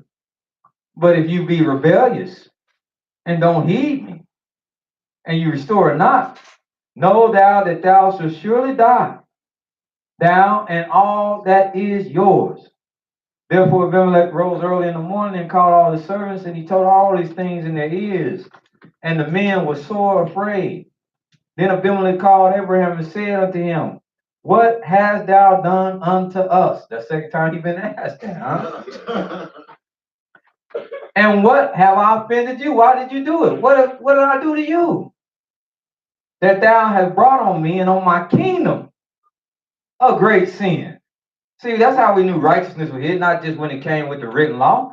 This man, who's not even Israelite, he said, this is a great sin to have another man's wife. Thou hast done deeds unto me that ought not be done. You have treated me like nobody should treat nobody.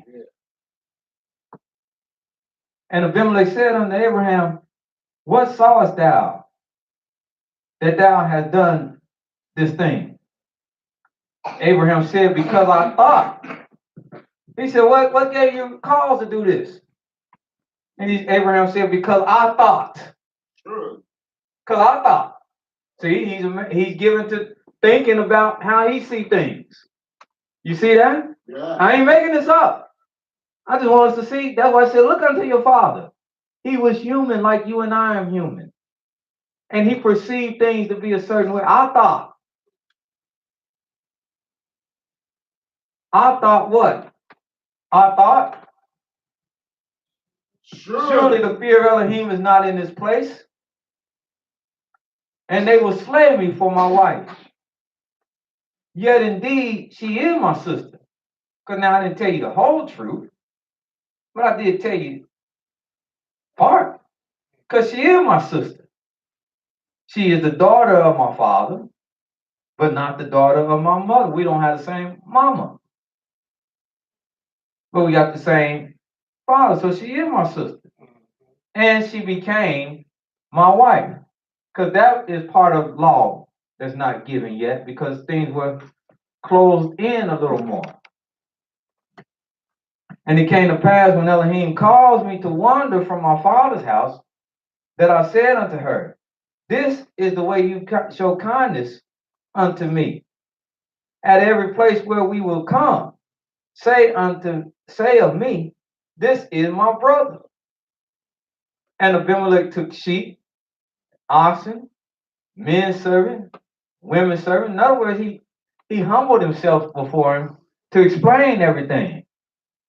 Because that's what you got to do. You got to humble yourself to explain the situation. Sometimes that's what it's going to take to get understanding. So he humbled himself before him, explained the situation, and Abimelech took the sheep, took the oxen, took the men servant, the women servant, and gave them to Abraham, and restored him Sarah, his wife. Yes, again, out of a diverse situation. This is how he got blessed. And Abimelech said, Behold, my land, not only am I giving you all this, my land is before you. Dwell where you please. And unto Sarah he said, Behold, I have given your brother, he's called him his brother, I give your brother 1,000 pieces of silver. Behold, he is a covering. Behold, he is to thee a covering of the eyes unto all that are with thee, and with thee all others. Thus she was reproved. So Abraham prayed unto Elohim, and Elohim healed Abimelech and his wife and his maidservants, and they bare children. Up until then, he couldn't even have children by his wife. But once this all happened, and that righteous man Abraham, who had these tendencies of men, prayed on his behalf to the Almighty opened up the womb of Abimelech's first wife. For Yahweh had fast closed up all the wombs of the house of Abimelech. He couldn't have baby by none of them. That's why he closed up all of them. Because of Sarah, Abraham's wife. But once everything was made right in the manner yet which Yah did it, everybody flourished. Everybody flourished. Now, do you think that's a lot of people read? And we ourselves will say, nah, I don't think that. When we think about it, we say, man, that's how the things played out for him.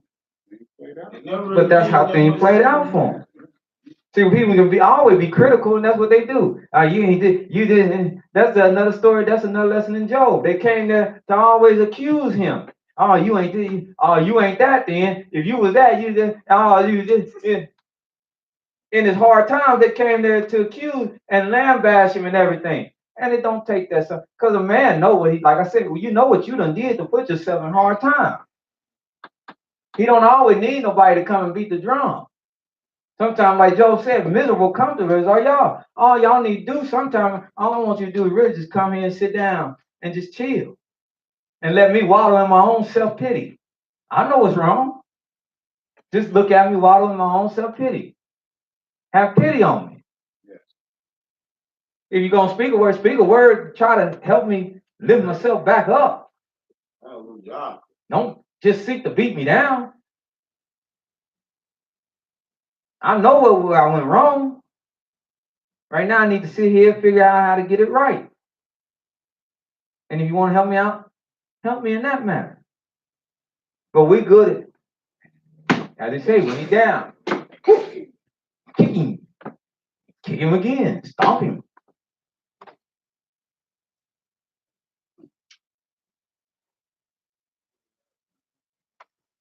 And that's why I say y'all miserable comforters.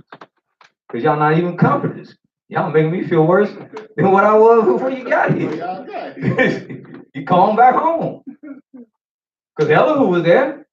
So we find him speaking like, and you never see him speak nothing until the end when he starts speaking on behalf of he don't speak the Lamb back, he speak on behalf of the Almighty. So he was always there with him. But he didn't jump, oh, I thought you was right. I thought you knew Yah.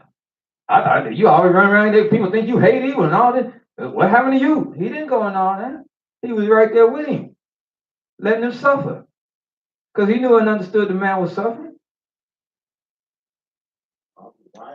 But better is the end of the matter than the beginning of a thing. Because once that man came through all his sufferings, he got blessed greater than what he was in the first place. That's why the Almighty said, I'll come and give you the former rain and the latter rain. That's what he said to the children of Israel. If you understand what you're going through and make changes and know how to use this, it's going to be better for you on the other, for them Israelites who be renewed and refreshed. It's going to be better for them on the other side. Because I'm going to give them the former and the latter rain. Double blessed. Double blessed. Hallelujah. Hallelujah. Any comments from anybody? Yeah. Yes, sir. Yes, sir. There's two things about this story. Men would say that Abraham tricked them. Yes, they It would. was skullduggery. He Yes. was deceitful. Yes. And to agree he was deceitful, but evidently Yahweh had his back. And he became rich doing that, herds and everything, 1,000 pieces of silver. That worked so well for Abraham. He told Isaac, hey, this is how you do it. How you do it. Isaac went to Abimelech and did the same thing. And did the same thing. Did the same thing. The same thing. And he inevitably knew that that's what his father did. Yeah. And like I said, not only, and I don't, like I say, and that's why I also dealt with it, because I don't look at it so much as trickery as I want people to understand these are men. And they men of Yah. But they still men. So they were subject to handle things the way sometimes you and even I today will handle things. But it's not the beginning. It's what come out at the end. Because although he may have did that, if you want to say trickery or not, the one thing I know he still feared Elohim. And the Almighty said, okay, well, we're going to deal with that too. I'm going to show you that you don't have to trick nobody. But he's already wealthy. Because I'm going to save you, and then I'm going to bless you. Yeah, he's wealthy, but the Almighty blessed him even more. Like I said, it's not where you start, it's where you finish.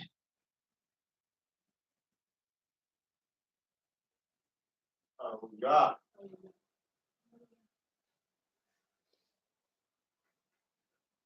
I was once told you could tell a lie, you could tell a lie, you could tell the right lie for the wrong reasons, and you can tell the wrong lie for the right reasons. You just got to, you just got to have the be sense enough to distinguish between the two. I guess in reality, like Abraham said, I tell you the truth, she is my sister. She is my sister. She's my sister. There's a fine line. Mhm. There is a fine line. Mhm.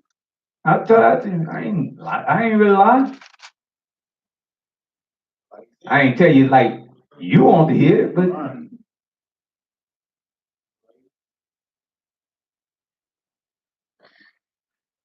Do you think harm would have came to him? If he'd have just been Yeah, direct and straight? I think harm would have came to him. well, he don't know, and I don't know, and that's like I said. That's why that's a life. That's why that's a life moment. See, it's not what would have happened to him. The story is here to show us it's life moments. It's these life decisions. Nobody know that. He could have said that this is my wife, and he could have been perfectly fine. He could have said this is my wife, and they could have. But we know what he thought in that moment. We know what he thought would have happened. Fear of Elohim is not in And he his said the face. fear of Elohim, he had that on him. See, that's what he even had on his That mind. Fear in his face. It's not in his place. So I don't know what these people gonna do. Mhm. Because they don't fear y'all. They don't fear the one I'm with. I don't know what they're gonna do. Yeah, but if trust was really, really grounded, like you're saying, Well, that's why trust got to be built. That's why the Almighty showed him. Yes, you don't know what they do, and that's why I want you to put your trust in me. Because you don't know what men gonna do. Right. That's why we put our trust in. We walk out them doors of our houses. We walk out this door. We don't know what men gonna do to us. Do you know what anybody gonna do to you that you're gonna come across when you leave here? You don't know what they're gonna do to you nowadays in your own home.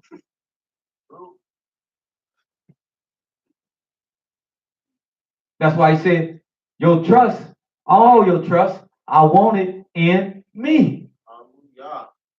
I don't want you to, that's why the book said, I don't want you to fear, not even the grave. I want you to fear me. Even Christ said that. He said, don't fear no man. He said, don't fear no man. He said, fear the one who got the power over the body and the spirit. And guess what? He didn't tell him that was him. Uh-oh. Who was he talking to? Because he showed him and say, that's me. Fear me. No, he said, fear him who have power over body and spirit. Who we talking about? can I ask you a question? Yes, sir. Do you think the Jews, the ones that claim to be Jews, do you think they fear him? Because if you know, all right, you sit up there perpetrating a lie, you look like, well, I know if these people are the people, and what I'm doing is wrong, what's judgment to them? I mean, because apparently they don't fear them. You know what I'm saying? Or they don't fear him. But it will be quite interesting to see how that plays out. I gotta show you something since you asked that. Then we gonna what'd you say, brother? Oh my goodness. Yeah, I know. I should have held that. Yeah, you should have held on to that. Here we go again. Yeah, you should have held it. I'm sorry. I recant. You know what I'm saying? We're gonna be brief though. We're gonna shoot right to the chase. Go to 2 Kings. Bro, get back there to go to 2 Kings and we will be 17th chapter. But I don't want to answer, I want the book to answer. I know. Hallelujah. You got it, brother.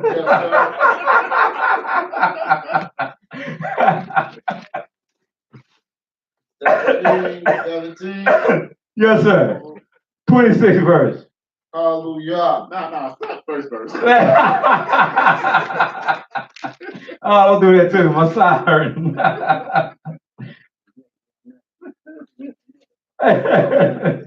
2 Kings, chapter 17, Yes. verse 26. Wherefore they spake to the king of Assyria. Now I was tempted to start at 22, but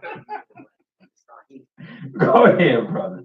Saying, the nations which thou hast removed and placed in the cities of Samaria know not the manner of the Elohim of the land. And so later, that's what I need. But I do need you later. I'm just highlighting this so we can get our verse. But I need you to read this whole chapter so you can see what they're talking about. Because it's talking about how the children of Israel, the true children of Israel, was removed out of all the cities, and the king went and put other nations in their stead. That's what this talking about. And he said they was the true children of Israel was removed because they walked in the sins of Jeroboam, and he wanted them out. And then when he moved them out, other nations lay claim to their identity. And it's the same thing that's going on right now. Because we walk in the sins still of our fathers, other people are able to lay claim to our identity. And even we will believe that they the people over ourselves. I got a family member, she told one of my other family, them the true Jews.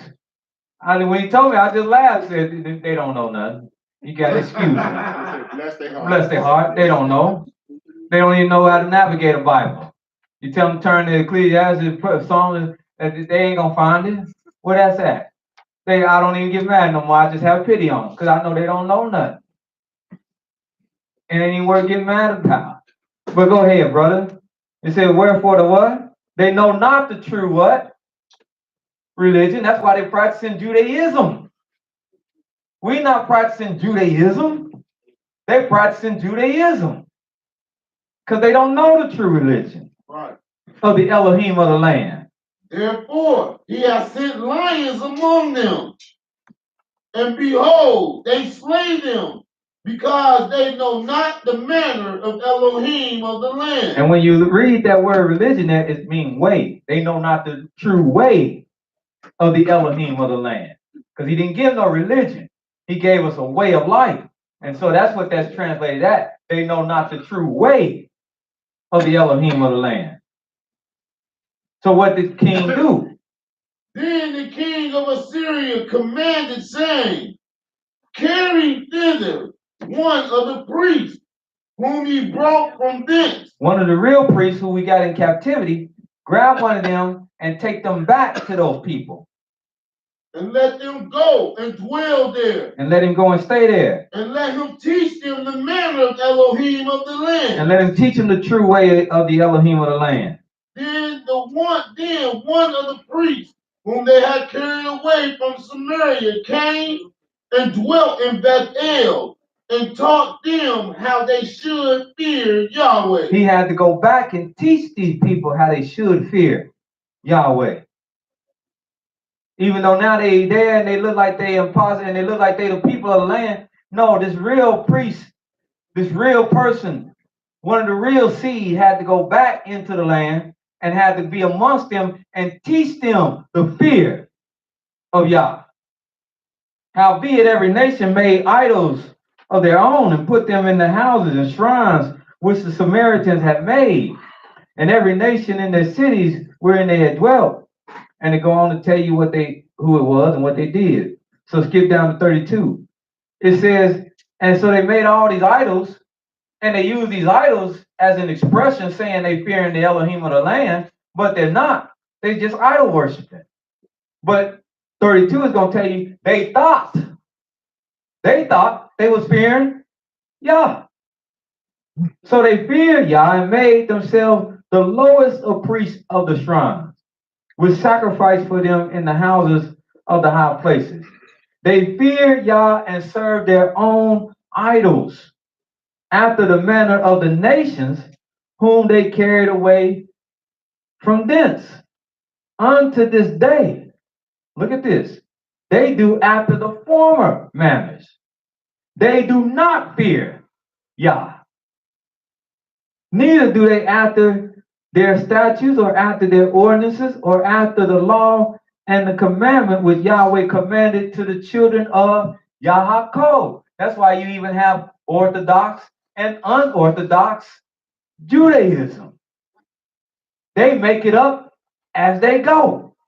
This is why we tell our people, you can't look to them and lean on them saying you learning the way of Yahweh from them, because they don't know it. This is why they got people mixed up. A man came to me yesterday and said, happy Shabbat day. I said, it will be tomorrow. Yeah. He said, wait a minute, hold on, stop. He said, you mean tell me, because it was evening. He said, you mean tell me this ain't the Shabbat? I said, no, sir. I said, that's what they gonna tell you, but that's not the truth. They were saying that on TV. And they were saying that on TV, showing the congregation in Blue. Yes. Yeah. How they had Shabbat service last night. Yeah. So if you are up on it, you know it's a fraud. But You know. they're a fraud. You know. But if you ain't up on it, like you said, then you don't know. So why are you will be?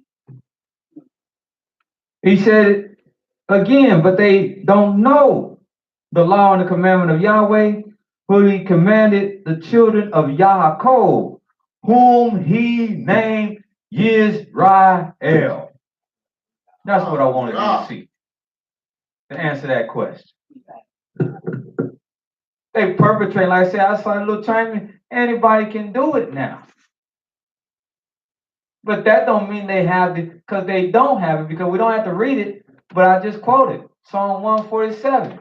He showed his word unto Jacob, his law and his statutes to Israel. He have not dealt so with any other nation. And as far as his judgments, they have not known them. And then we said, hallelujah, or praise ye Yah. Because they can fraud, they can pretend, they can perpetrate all they want. And for everything that's wrong with us as a people and as individuals, and what you want to think about each other, you are, you have been, and you always will be the original part of the house of Israel. Hallelujah. Hallelujah. Hallelujah. With that, let's pray. Elder, Hallelujah. please. Praise God.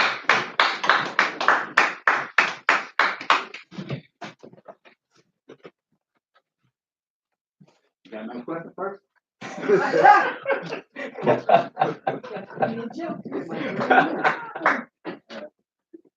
So Yahweh, we do thank you for choosing Abraham, Isaac, and Jacob, and their seed after them, enter into an everlasting covenant with to be their Elohim, and they should be your people. And we also thank you for watching over us as we slept during the night. We pray that you watch over all Israel as well as you watch over us. And that all Israel will rise in honor and glory to your holy and right name. Yahweh, have mercy on our souls, both we, our fathers, and our children, have sinned against you, even to this very day. Be merciful, be compassionate, heal our land, and bring your people home. Yahweh, we thank you for your great goodness you have extended to each and every one of us by showing us your great name and your great law. And we pray that you give us the wisdom and the understanding to walk in your light all the days of our life. And Yahweh, we pray that you be with us this day and every day. Grant us good health, keep us safe from all harm. And truly, Yahweh, vengeance does belong unto you, to allow your vengeance to fall upon your enemies and all afflict your people in your service Israel. Hallelujah. Hallelujah. Hallelujah. Hallelujah. Hallelujah. Hallelujah. Praise the mighty Yahweh. Yah is righteous all the time, both day and night. Hallelujah. About 4:47, we will come back at 5:15.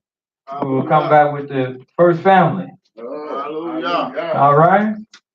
And then after the first family, we're going to do a little focus